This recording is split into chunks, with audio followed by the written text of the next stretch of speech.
ধর্ম যখন বিজ্ঞানকে বলে রাস্তা ছাড়ো, বিজ্ঞানকে রাস্তা ছেড়ে দেয়? পোপের ভয়ে দেশান্তরী হয়েছিলেন লিওনার্দো দা ভিঞ্চি। সারাদিন একটা অন্ধকার ঘরের মধ্যে পায়চারি করতেন গ্যালিলিও গ্যালিলেই।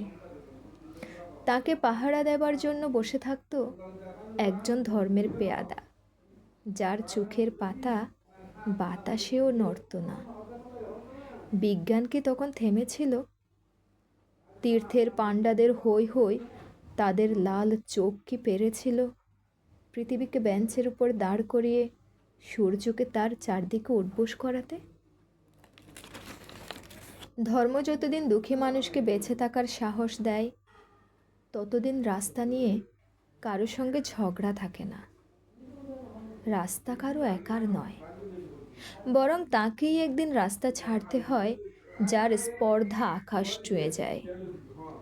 বিজ্ঞান যখন প্রেমের গান ভুলে ভাড়াটে জল্লাদের পোশাক গায়ে চাপায়, আর রাজনীতির বাদশারা পয়সা দিয়ে তার ইজ্জত কিনে নেয়, আর তার গলা থেকেও ধর্মের ষাঁড়েদের মতোই কর্কশ আদেশ শোনা যায়, রাস্তা ছাড়ো নইলে।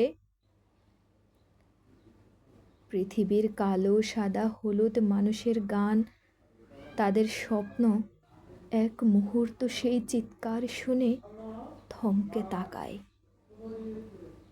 তারপর যার যেদিকে রাস্তা সেদিকে মুখ করেই তারা সামনে, আরও সামনে এগিয়ে যায়। কেউ কারোকে রাস্তা ছেড়ে দেয় না।